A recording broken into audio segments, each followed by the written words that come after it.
Ok. Aldarzian, estamos aqui na banca do Matheus Rocha. Tenho a alegria de estar comigo nessa banca, o doutor Arlen, doutora Roberta, e nós estamos aqui então para ouvir o resultado dessa pesquisa que o Matheus fez, o texto que ele elaborou, ele já apresentou e mandou para nós.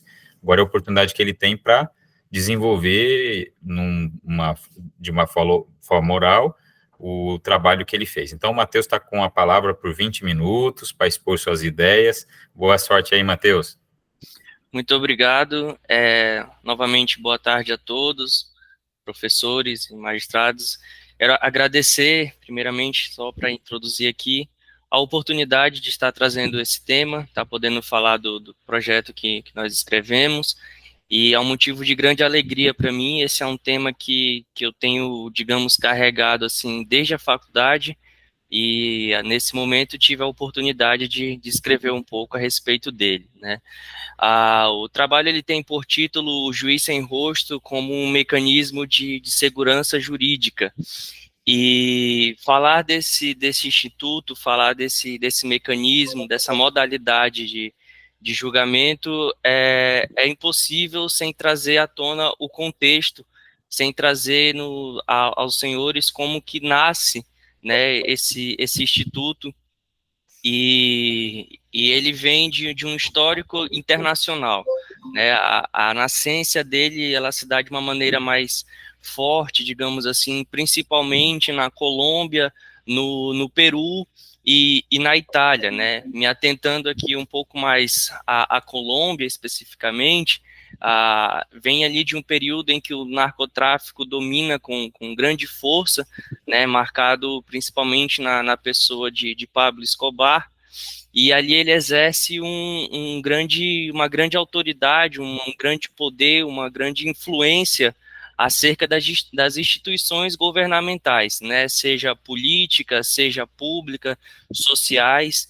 E aí, até aproveitando um pouco, né, hoje nós temos aqui os recursos da mídia para trazer isso um pouco mais visível, né, sabe que ali existe uma ficção, mas a própria série denominada Narcos traz ali um pouco desse histórico, né, traz um pouco dessa atuação desse narcotraficante, e ali ele exerce uma certa controle, uma certa influência, mediante suborno, né, mediante as corrupções de cunho financeiro, mas também de cunho físico, né? Aqueles que não podiam ser influenciados mediante o dinheiro, muitas vezes eram influenciados mediante ameaças físicas à sua integridade ou à integridade de seus próximos.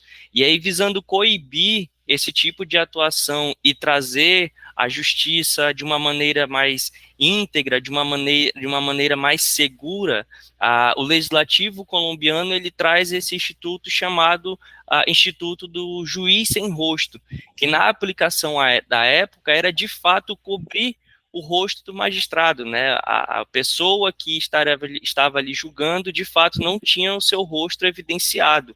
E aí, por isso, a doutrina brasileira também, de uma certa forma, incorpora esse nome.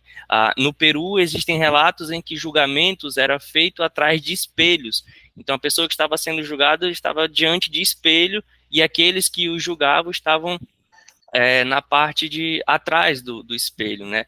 Então é daí que vai surgindo esse mecanismo chamado instituto, né? A figura do juiz sem rosto. E então a legislação pátria ela começa a observar no Brasil a necessidade de trazer algo semelhante a isso. O primeiro caso que nós temos assim, ele se deu em Alagoas por volta de 2006, se não me falha a memória. A Justiça do Alagoas começa a ir atrás de decisões em colegiado.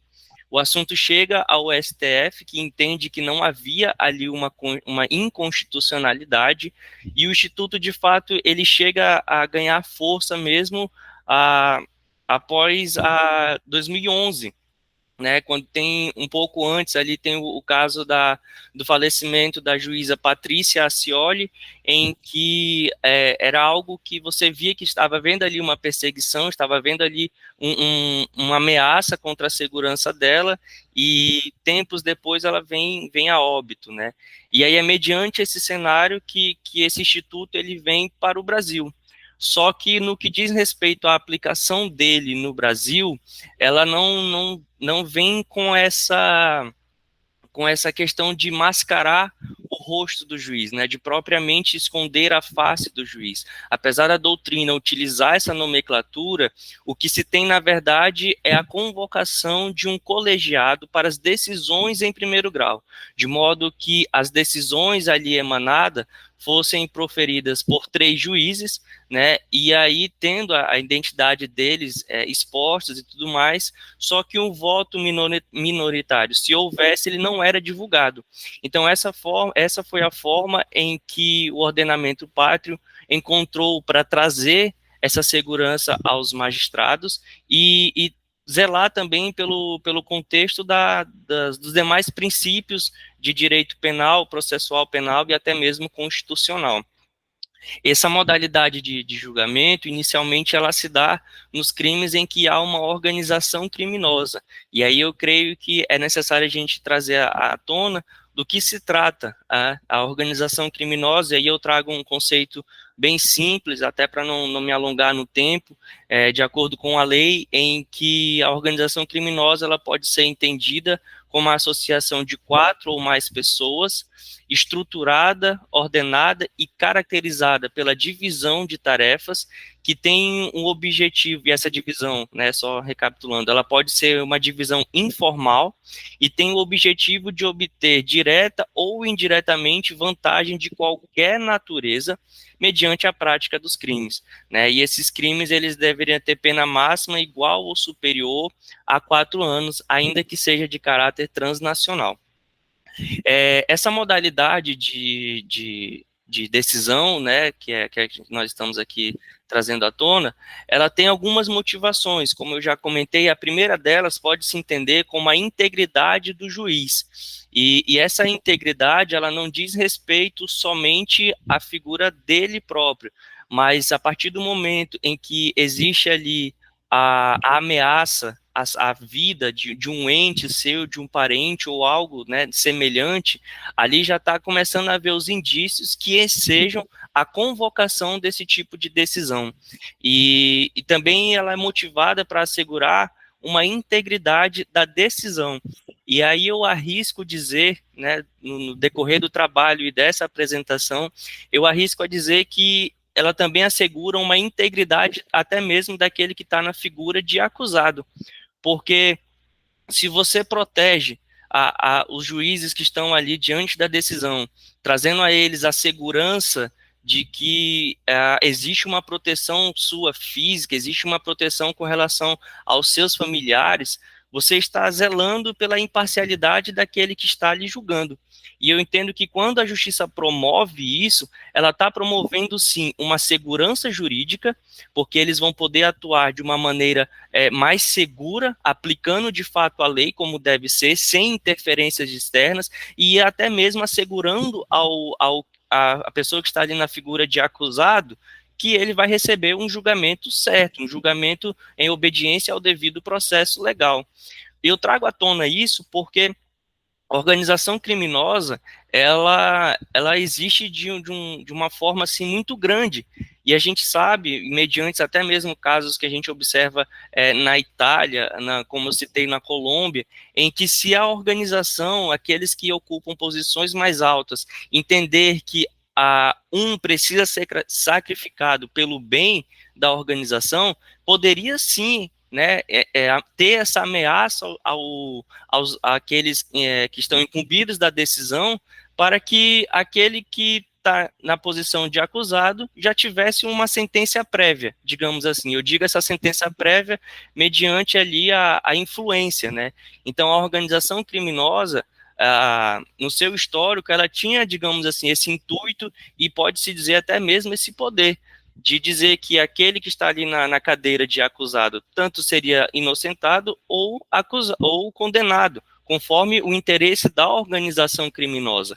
E é por isso que eu entendo que esse mecanismo ele também assegura uma certa integridade do réu, porque se o juiz consegue emanar suas decisões sem a interferência da organização, ele vai decidir, seja conforme toda a análise processual de provas e tudo mais, ele vai decidir tanto pela absolvição ou quanto pela condenação, de acordo com a convicção pessoal, sem sofrer de fato essa influência, né?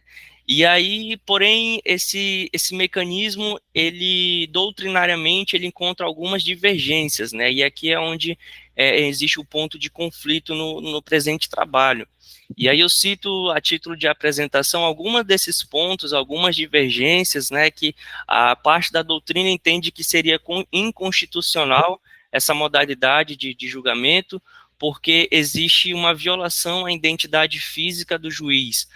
Uma outra parte alega também que existe ali o ferimento com relação à publicidade dos atos, e ainda há quem diga que está acontecendo um tribunal de exceção, que pode acabar acontecendo um tribunal de exceção.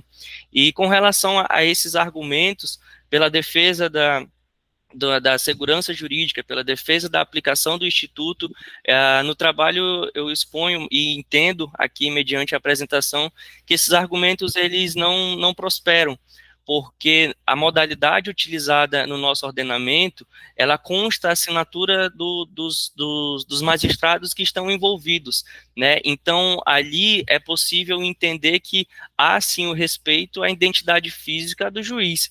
A decisão, ela é levada à tona, ela é um ato público, como de costume, então não há ferimento à publicidade dos atos, né? E inclusive, isso é até um avanço, porque lá nos primórdios, né, como eu citei logo no começo em que esse instituto ele passa a ser aplicado, somente em alguns momentos, somente a promotoria que também gozava desse instituto de sem rosto, existia também a figura do promotor sem rosto, em alguns momentos, internacionalmente, somente os promotores tinham acesso à decisão, então, advogado de defesa não fazia parte disso, e ali dificultava a defesa do acusado, né? Então, trazendo já aqui para o nosso ordenamento, para a nossa atualidade, já existe existe a publicidade, na verdade, para todas as partes envolvidas, né?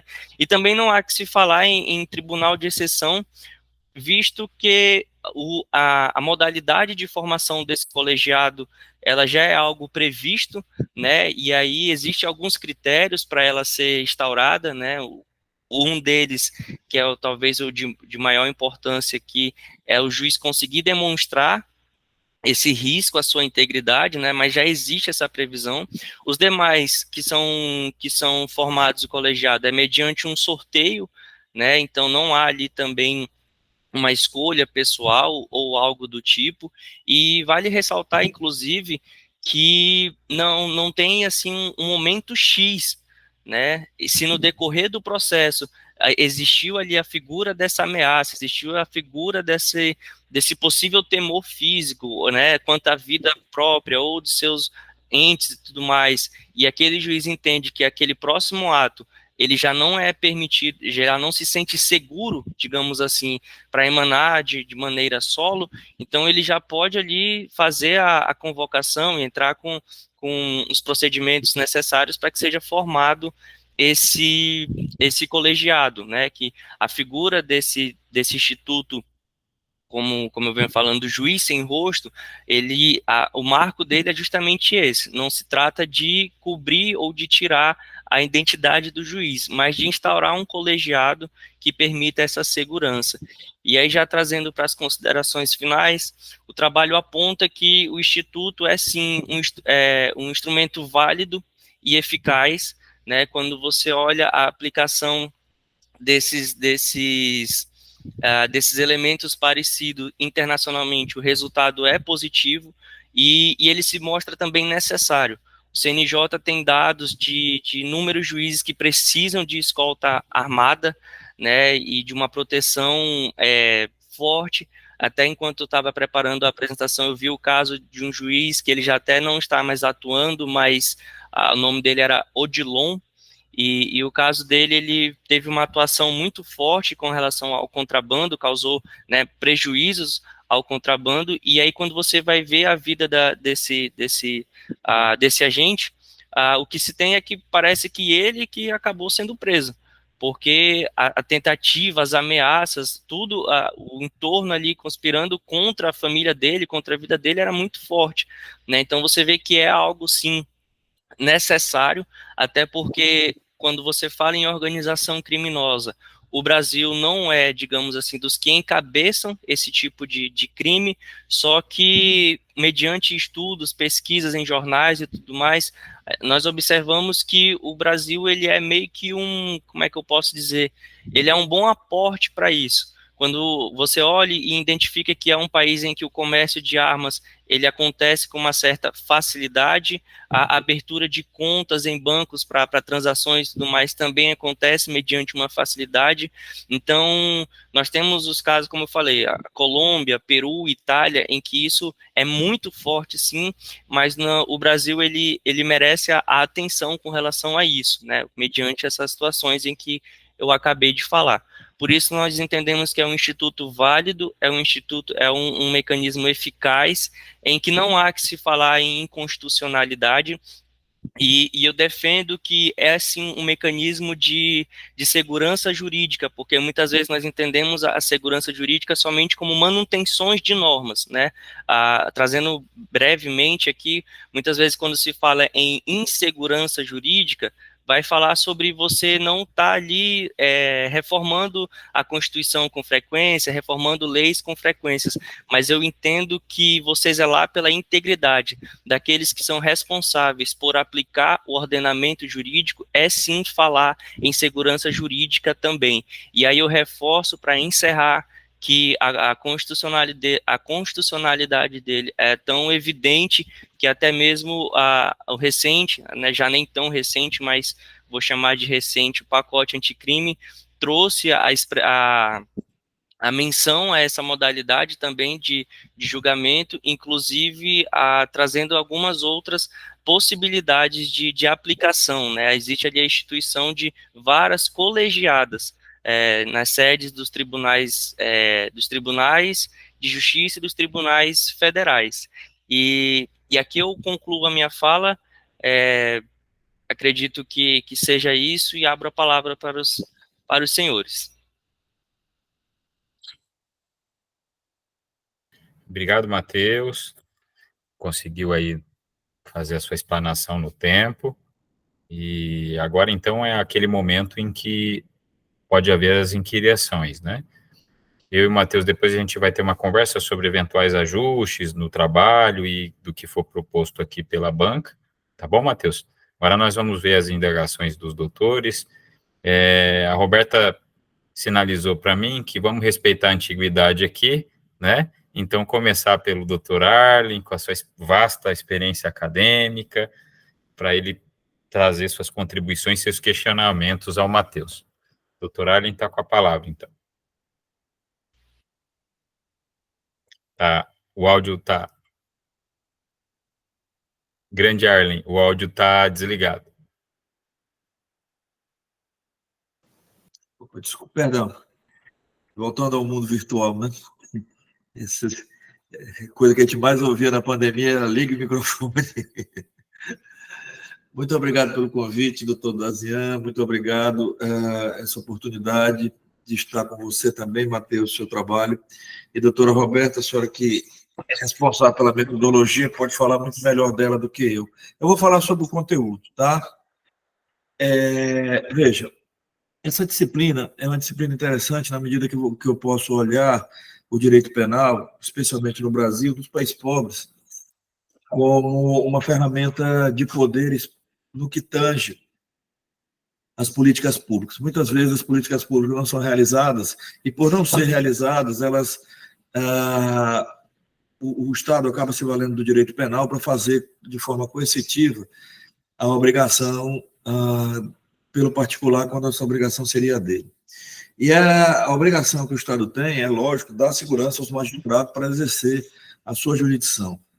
Mas não é muito simples, dentro de um contexto que nós temos, onde organizações criminosas foram criadas dentro do sistema carcerário, e a terceira organização criminosa mais poderosa do mundo é brasileira, que é o PCC, e que foi criado no Piranhão, lá do Taubaté. Nessa hora, nós temos que observar como o Estado se comporta para enfrentar as organizações criminosas.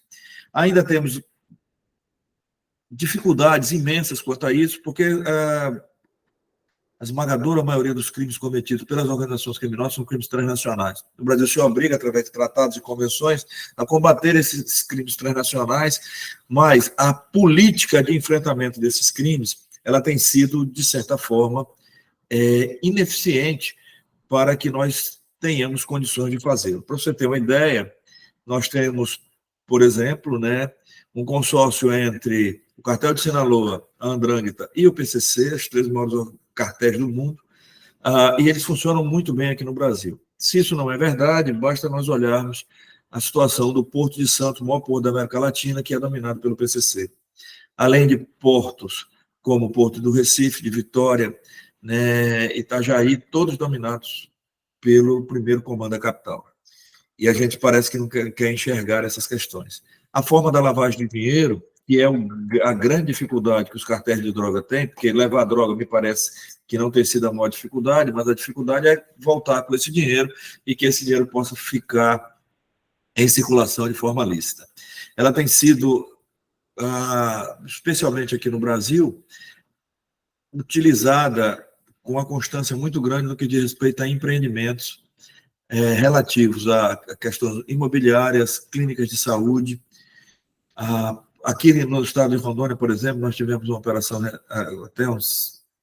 ela não foi julgada ainda, a operação da Polícia Federal, e nós descobrimos que até em padaria se fazia lavagem de dinheiro, criando as organizações criminosas a sua própria criptomoeda, com utilização também do ouro, que foi explorado ilegalmente em troca de drogas. Então, isso é muito tenso. Nós tivemos, na época que eu estava na vara de Tocos, nós tivemos a oportunidade, eu não participei desse julgamento, 3 colegas participaram de um julgamento utilizando a ferramenta do juiz sem rosto. Foi um julgamento que envolvia o primeiro comando da capital também, 111 réus que estavam ligados ao PCC, e é uma experiência em comum. Eu tive a oportunidade, só para que eu coloque isso para você como forma, tão somente experiência, tentar aqui me exibir, não é isso?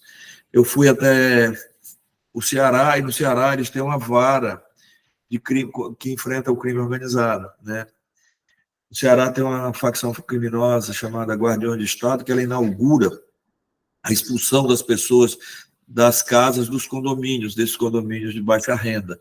E essas pessoas são expulsas e ali são alocados membros dessas organizações criminosas e também pontos de venda de drogas e, lógico, algumas cidadelas com armas. E nessa hora, o que eu me deparei lá, eu ministrei um curso na Escola da Magistratura do Ceará, e nesse curso que eu me deparei foi com a dificuldade que os colegas dessa vara têm de entender a competência. Porque como é uma vara de crimes contra as organizações criminosas, ela tem uma competência de todo o Estado, se acontece uma coisa, por exemplo, em cidades a 600 quilômetros de Fortaleza, dependendo do contexto, a competência é dessa vara. E aí é grande discussão do juiz natural que você traz no seu trabalho, e traz até com muita lucidez. Eles têm isso também e lutam, ainda continuam lutando, contra uma discussão se é ou não competente a vara de enfrentamento ao crime organizado nesses locais, só porque alguém se identificou como membro de um cartel ou de uma organização criminosa. Então, isso é uma questão importante que precisa ser discutida. Porque o que me parece, nessa hora, nós não temos essa vara, apesar da recomendação do CNJ em ser criada uma vara de organizações criminosas em todos os tribunais brasileiros, o Tribunal de Rondônia não tem essa vara, e normalmente, isso talvez a Roberta me corrija, porque ela é titular de uma vara criminal, mas a regra é que nos crimes organizados, aqui, especialmente em Rondônia, isso caminha para a vara de tóxico. Hoje nós temos duas aqui, duas varas de entorpecente. Por que isso? Porque nós temos 1.300 quilômetros de fronteira e, normalmente, essas relações envolvem tráfico de drogas. E aí, o tamanho dessas discussões dentro das varas, dessas duas varas de entorpecente, me parece muito maior do que nas varas criminais genéricas.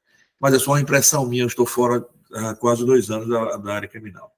Pois bem, então, o teu trabalho, eu já e vou concluir, o teu trabalho ele é muito bem feito dentro do espaço que você criou e do espaço que te foi permitido. Acho que a gente poderia, dentro do seu trabalho, fazer outros mergulhos, especialmente no que tange é uma pesquisa já dentro do nosso tribunal. Por exemplo, esse caso que eu acabei de citar, você não trouxe. Mas é preciso entender que o objetivo do TCC, nessa hora, é saber se você sabe pesquisar. E me parece que você foi muito bem nesse momento. Discussões são importantes, sem dúvida nenhuma. Eu acho, né, que uma discussão importante que nós poderíamos trazer é conjugar, né, de fato, a crise da organização criminosa, né, essa sua genealogia, e a questão do juiz sem rosto e a ausência de proteção do Estado. Mas esse é um outro mote, é uma coisa que você pode fazer depois no mestrado ou no doutorado. Porque a grande dificuldade que você vê aí é a falta de capacidade do Estado de proteger seus agentes. Por isso que criou o juiz sem rosto. Se você imaginar, por exemplo, o cartel de Cali, ele tinha uma expertise muito grande no que diz respeito à lavagem de dinheiro, né? Os irmãos Rodrigues Orejuela, eles tinham, por exemplo, 250 farmácias, eram donos de bancos. Então, eles não tinham as dificuldades que tinha o Pablo Escobar para lavar dinheiro. O Pablo Escobar escondia dinheiro, né, que eles chamavam lá de calhetas, em buracos, porque ele não tinha mais o que fazer com um monte de dinheiro que ele recebia, né, relativo ao tráfico. Na época, ele era o maior cartel do mundo. Então, assim, essa expertise, ela vai bater no judiciário, porque nós temos, você tem uma ideia, assim, eu sei que está sendo gravado e até posso ser repreendido pelo que eu vou falar, mas a nossa dificuldade com relação à lavagem de dinheiro, enquanto poder judiciário, enquanto poder do Estado, isso não é privilégio nosso, não, do Estado de Rondônia, né? Ou defeitos, melhor dizendo, nosso do Estado de Rondônia. Nós somos muito, muito ingênuos ainda com isso. Nós tivemos uma evolução significativa na época da Lava Jato, onde os convênios internacionais, que foram muito questionados depois, com diz respeito à forma de celebração, mas nós conseguimos repatriar volumes de dinheiro que nunca foi possível fazê-lo em outra situação. Mas ainda, nós navegamos muito pouco nesse mar. E o que acontece? Como esses crimes são no-borders, não podemos imaginar que o cartel, por exemplo, de Sinaloa ou Andrangheta italiana, ela está preocupada com a ação territorial dela. A capacidade de lavar dinheiro da Andrangheta é uma coisa fora do normal. Eles se estabelecem como empresas e essas empresas prosperam com esse dinheiro. Para vocês terem uma ideia, um local onde há extrema fiscalização do sistema financeiro é a Suíça, né? E eles se instalaram lá. Então, essa condição, nós, Estado, ficamos muito para trás. Estamos sempre com 2, 3 passos atrás. Quando a Patrícia foi morta, e aí nós vimos o que aconteceu, ela foi acompanhada e ela foi morta por policiais, né? E quando ela é morta pelos policiais, qual é a grande dificuldade? A investigação. Porque a prova obtida naquela hora era uma prova muito difícil. E os policiais que participam do assassinato dela são ligados a uma única unidade, a um único batalhão, lá, salvo engano, em São Gonçalo, né? Ali por Niterói. Então, assim, essa é uma grande dificuldade. O juiz, hoje, depois, você falou do pacote anticrime. No pacote anticrime, nós temos o 3A. E o 3A é altamente discutido a respeito da inércia que era própria do processo civil. E hoje o processo civil já me possibilita, por exemplo, agir em determinado momento de ofício, e o processo penal tirou isso do magistrado. Com o juiz de garantias, isso fica muito mais evidente no juiz do processo. Então, o juiz não... hoje, o papel do magistrado está muito ligado tão somente a entender a valoração da prova e não produzi-la, mesmo que ela seja, por exemplo, em benefício do réu. Há questões que nós discutimos muito a respeito disso, quando essa prova é produzida, por exemplo, quando o juiz percebe que uma prova poderia ser produzida em benefício do réu, e ele determina essa produção. A doutrina tem dito que isso é possível, mas isso pode ser uma faca de dois gumes na prática, porque produzir essa prova pode ser que, quando ela vier, ela seja em benefício do réu. O juiz pode descartar a prova? Essa prova é legítima? Antes, eu não me preocupava com isso, porque eu sou de uma escola onde a prova era produzida para o juiz. Hoje a prova é produzida para o processo. E toda essa discussão remete, sem dúvida nenhuma, a um novo centro, que é a nossa capacidade de entender isso e saber como vamos nos pautar enquanto Estado exercendo a jurisdição. E isso esbarra, lógico, na violência. O nível de ameaças, o nível de intranquilidade que é criado para você julgar é muito grande. E eu posso falar isso até com um certo conhecimento, porque fiquei ameaçado de morte por várias vezes, com segurança para minha família, e isso é uma coisa extremamente desconfortável. De qualquer maneira, é minha obrigação. Só que eu preciso entender que o Estado precisa me proteger. Tem, inclusive, um filme, tem um documentário sobre o juiz Odilon, ele foi candidato a governador no Mato Grosso do Sul, e ele enfrentou efetivamente o tráfico de droga naquela fronteira, na época que o Rafat era o senhor da fronteira, e depois ele é morto por um consórcio formado pelo PCC e pelo Comando Vermelho, que acabaram dominando aquela região, que é uma região extremamente conflituosa por conta do tráfico de drogas. Então, o que eu queria dizer para você é o seguinte: você é capaz de discutir isso, sem dúvida nenhuma, você traz várias coisas nesse sentido, mas o tema central do teu trabalho é a ausência da proteção estatal. Porque imagina só, isso é uma coisa extremamente complicada. Porque se nós não tivermos a capacidade de compreender esse tipo de processo, nós vamos continuar decidindo sobre ele, colocando a vida do magistrado em risco. E aí é que entra uma análise muito importante que vem dos órgãos que compõem a justiça, especialmente que compõem o Poder Judiciário. Porque entender, por exemplo, como a corregedoria se comporta na formação do juiz sem rosto. Quais são os casos que ela vai aceitar essa formação? O que o juiz precisa fundamentar para isso? Aqui no estado de Rondônia, nós não tivemos, pelo menos eu conheço esse caso específico da vara de Tóquio, não conheço outros, e nós não tivemos grandes dificuldades. Era um processo difícil com pessoas muito complicadas, Então, isso é significativo por um lado. O que não é significativo é a gente não ser acolhido. Então, como isso funciona, essa é uma problemática que a gente precisa discutir interna corpus. Agora, o teu assunto é muito legal.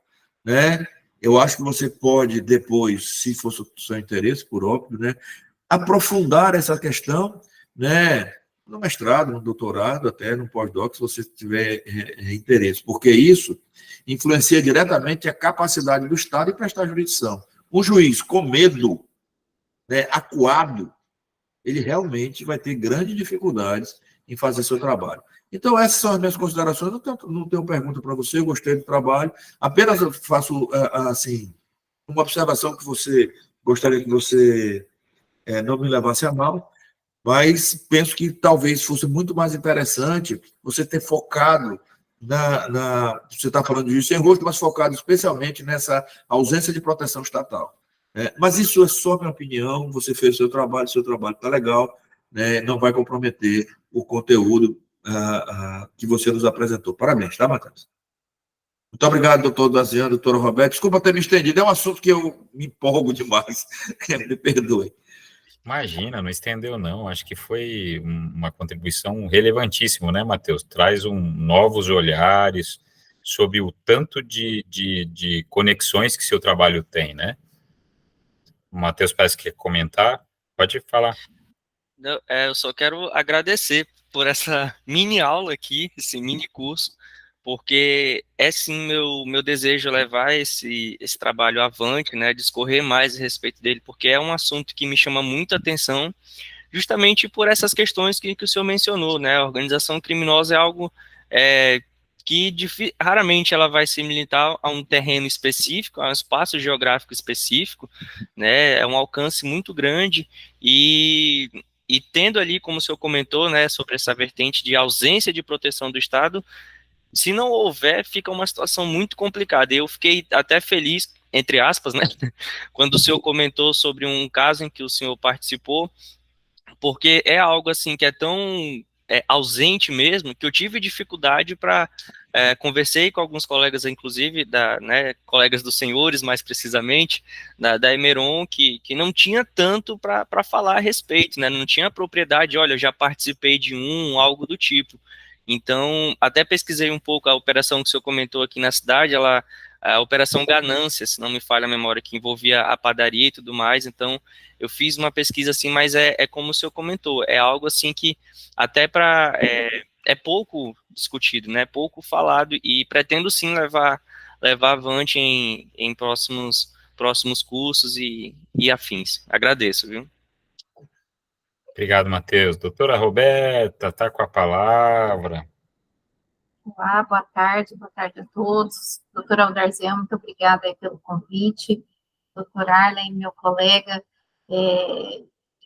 e realmente é uma aula sempre, né? É uma alegria imensa sempre poder contar com a experiência do Dr. Arlen nesse tema, já que ele é doutor, literalmente, nessa matéria. Então, para nós é sempre uma alegria.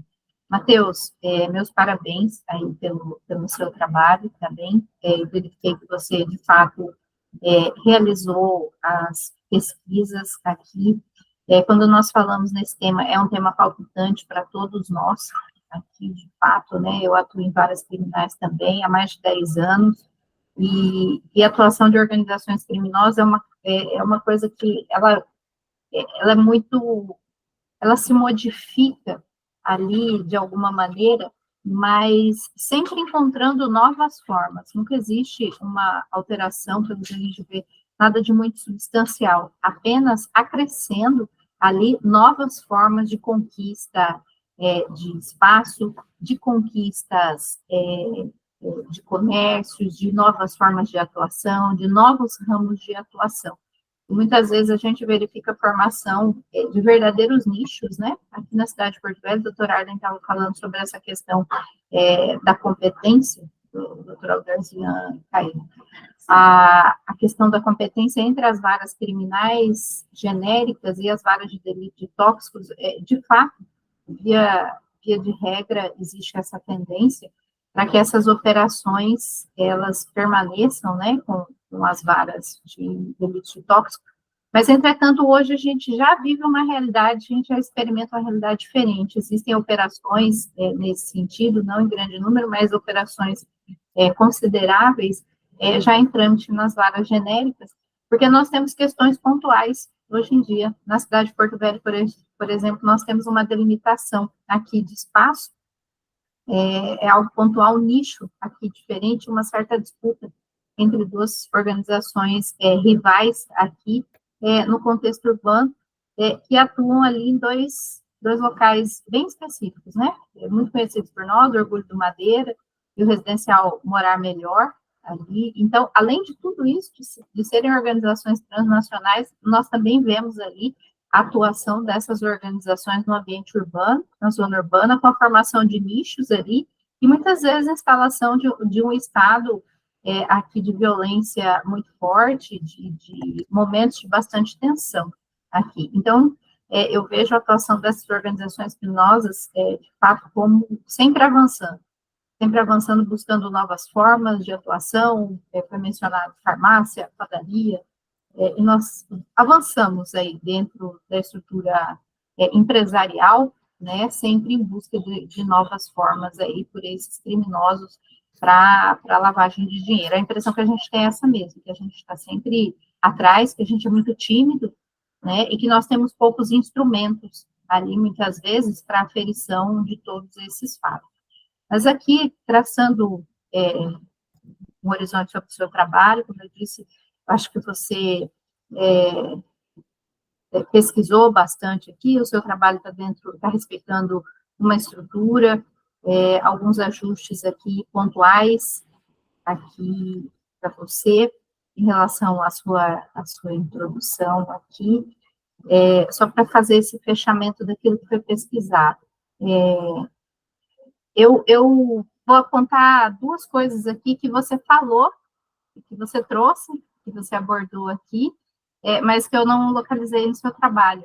Uma delas, e foi bem abordada pelo Dr. Arlen, sobre esse tipo de atuação dentro do nosso Estado. No Tribunal de Justiça, você já deu a resposta aqui, você de alguma forma respondeu que você fez a pesquisa, conversou com alguns magistrados sobre a atuação. O Dr. Arlen mencionou um caso de juízo colegiado. Eu acredito que não seja o mesmo. Eu tenho uma lembrança de um caso no interior do Estado, em uma comarca do interior do Estado, em que houve ali o sorteio, né? Houve a avocação dessa legislação e houve sorteio ali de magistrados para compor esse colegiado. Então, talvez, até para um momento futuro, no prosseguimento das suas pesquisas, você possa tratar, porque é um fato que sempre vai enriquecer, principalmente o resultado. Você vai me dizer que você pesquisou dentro da estrutura do Tribunal de Justiça casos aplicáveis aqui, em que essa lei foi aplicada. E você também comentou sobre o pacote anticrime, porque existe ali, né, uma alteração legal em que você menciona sobre o pacote anticrime, especificamente em relação ao funcionamento desses colegiados, como sendo uma vara específica, agora permanente, ou a gente vai ter isso de maneira temporária, mas eu posso estar enganada, mas não localizei no seu trabalho. Então, como é o que você mencionou com a gente aqui, penso que se você tiver interesse em continuar essa pesquisa, é importante porque é uma alteração ali.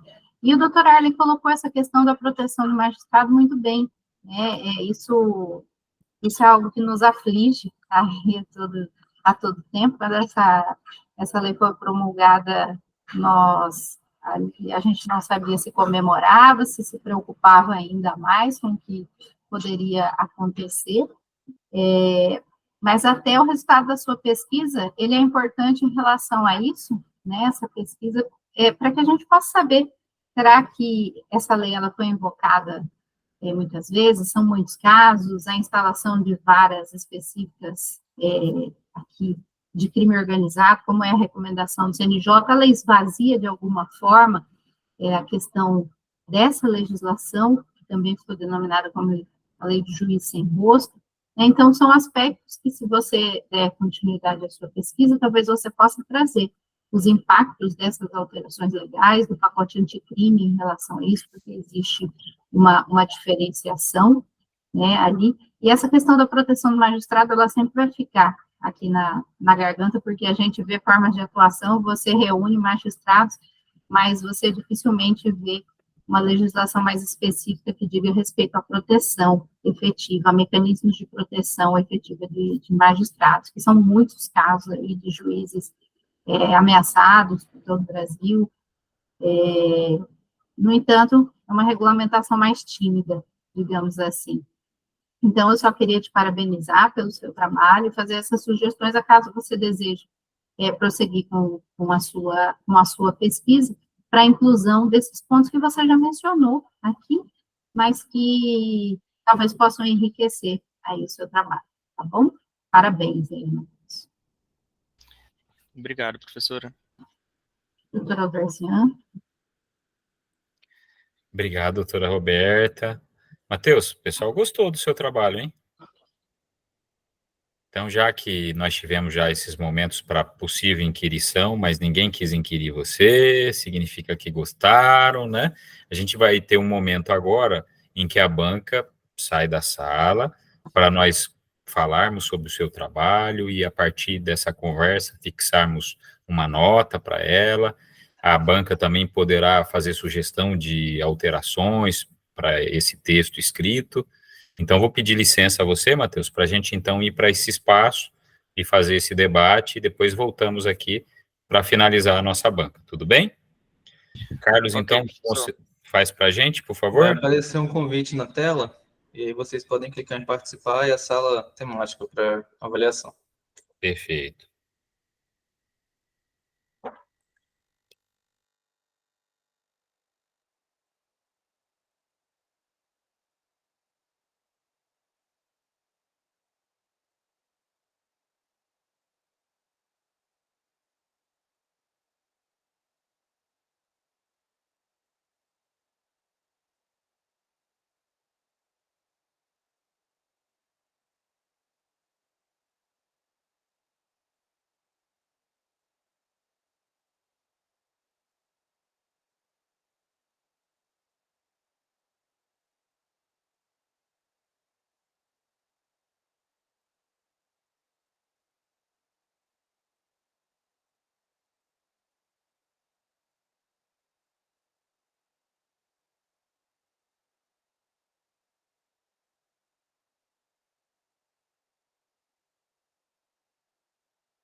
Oi, Matheus, estamos de volta e a gente conversou lá sobre o seu trabalho e uma conclusão que a gente chega é que ele é tão interessante, o tema que você se propôs a estudar, a pesquisar, ele é tão interessante que provoca, permite várias possibilidades, né? E essas possibilidades para um mestrado, para um doutorado, momentos em que você pode se aprofundar nessa temática, né? E uma das coisas que fica aí como uma sugestão para as próximas pesquisas que você fizer é verificar essa questão local, essa questão no nosso estado, né? A gente conversando, lembramos de pelo menos 2 ou 3 casos em que aqui em Rondônia essa possibilidade do juízo colegiado aconteceu, né? Então, numa próxima pesquisa, num próximo trabalho, talvez fique aí essa possibilidade de trazer à luz essas experiências que já foram vivenciadas aqui. Com relação ao trabalho, depois eu vou trocar uma ideia contigo para a gente ter algumas questõezinhas pontuais só para deixá-lo mais interessante do que já está. Mas não é nada, viu, nada, é só questão de forma, algumas coisinhas. E nós conversamos lá, e aí a nota que está sendo dada aqui não é que uma maior não pudesse, é que eu tenho uma dificuldade com 10, sabe? Mas a gente está colocando 9,75. Puxa, é uma notaço, cara, eu acho, né? Então, assim, 10 tem que ser uma coisa, trabalho do Arley, assim, trabalho da Roberta. O meu seria 9, meu trabalho. O seu está sendo 9,75. Então, assim, não é para desestimular, não. É para dizer que, de fato, o seu trabalho agradou muito, né? E parabenizá-lo. Uma das coisas que eu até comentei lá é a sua eloquência. Você tem uma oratória invejável. Você falou por 18 minutos, né? Eu anotei, e falou sem perder o raciocínio, sem slide para apoiar, né? Falei, caramba, e sua apresentação foi muito interessante mesmo sem slide. Então, a gente vê isso, uma capacidade de oratória muito boa, um conhecimento sobre o tema que você pesquisou. Então, parabéns aí. Eu acho que o convite que o professor fez, o professor Arley, sobre aprofundar essa pesquisa e continuar nela, está aí de pé, né? E você parece ter todos os predicados para continuar nessa senda do conhecimento e da academia. Então, essa é a nossa nota. Eu deixo aí a palavra contigo, se você quer acrescentar mais alguma coisa, antes de a gente finalizar, e abro também espaço para o doutor Arlen e para a doutora Roberta. E aí depois...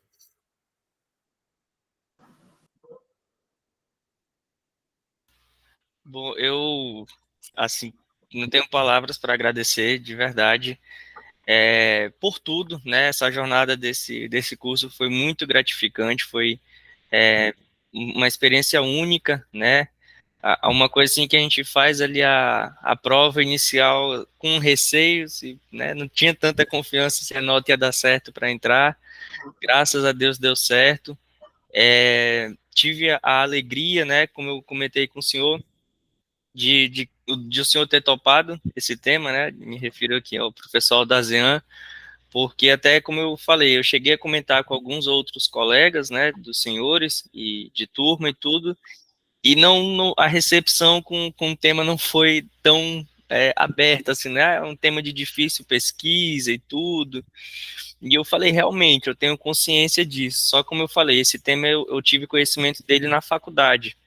Mas o tempo ali na faculdade foi curto, então eu falei, quero escrever em um outro momento, né? Então, graças a Deus deu certo para estar apresentando hoje, e é sim do meu interesse levar à frente, e podem ter certeza que vou procurar os senhores, e faço aqui minha gratidão, né, a todos, a Deus em primeiro lugar, e feliz pela nota. Realmente eu entendo, professor, um 10 é um trabalho para o professor Arlen, para algo assim, mas fico muito, muito contente, e, e caso esses pontos que o senhor falou, estou aberto, tá, para sugestões e tudo mais, e a palavra, assim, é realmente agradecer aos senhores, como eu falei, não só por essa tarde, não só por esse trabalho, mas por toda essa jornada, por todo o período ao longo do curso. Ele significa muito para mim, significa muito para minha família. Eu tenho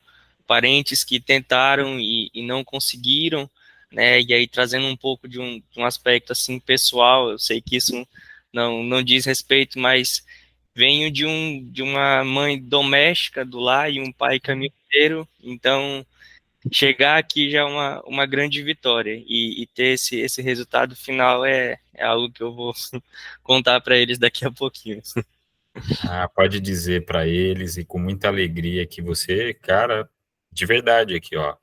Se tem uma coisa que deu para notar é essa sua capacidade, essa sua inteligência. Então eu quero dizer que você tem grandes voos para fazer, viu, Matheus? E a gente vai estar aqui torcendo por você e, e dizendo que nosso país, se tem uma coisa que o nosso país permite, é a possibilidade dessas mudanças das nossas realidades pelo conhecimento.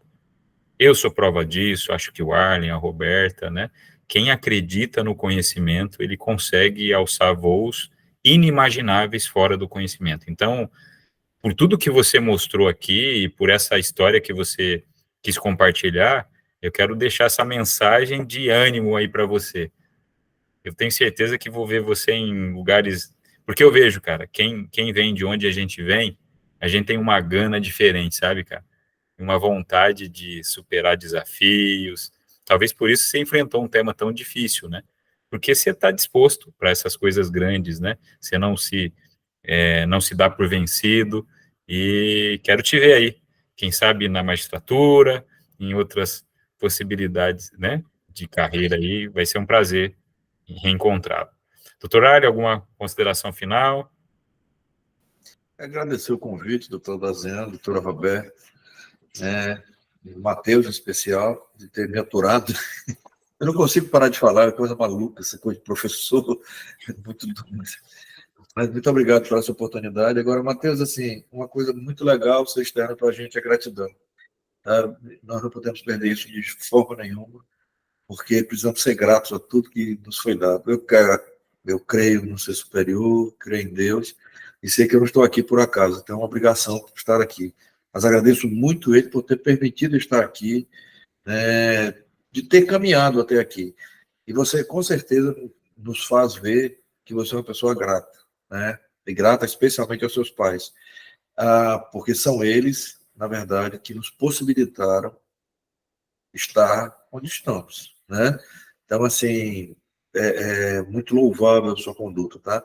E eu torço muito para que você faça a escolha que melhor lhe aprover, né? Onde você vá ser feliz, porque, especialmente no mundo jurídico, há um leque muito grande de opções. Não permita que seu diploma vá para a parede e fique lá.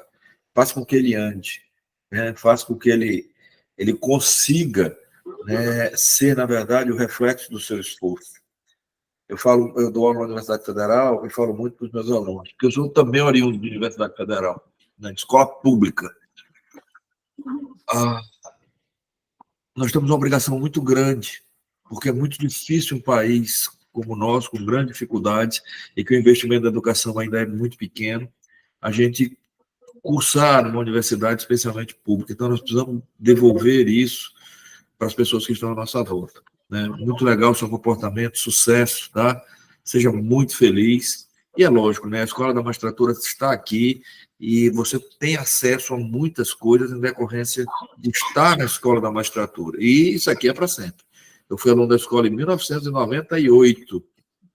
Se duvidar, você sequer era nascido, né? E sempre fui acolhido pela Escola da Magistratura, tá bom? Forte abraço, parabéns pelo seu trabalho.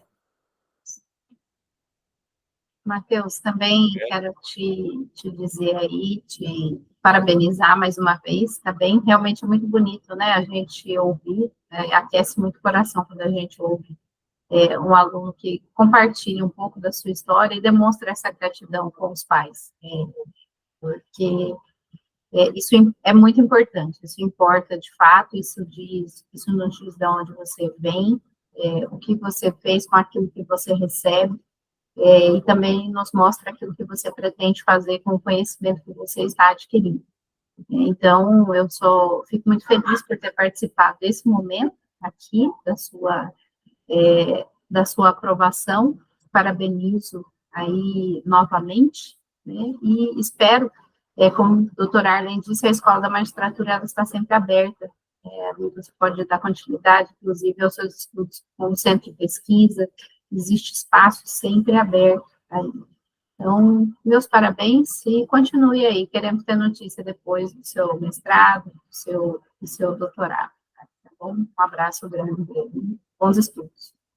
Aldarzena, obrigada, querido amigo, pelo convite. Doutor Arlen, muito obrigada aí pela companhia e pelos ensinamentos. Então é isso, né? Foi um prazer, uma hora e 6 minutos aí de um debate interessante. Arlen, você não falou nada demais, não, pelo contrário, a gente fica com vontade de ouvir mais, né? Roberta, sempre bom ouvi-la. E, Carlos, obrigado aí pelo apoio, tá? E Prazer é meu, professor, obrigado. Vamos encerrar, então. Matheus, sucesso na vida, tá? Grande abraço aí para todos. Obrigado.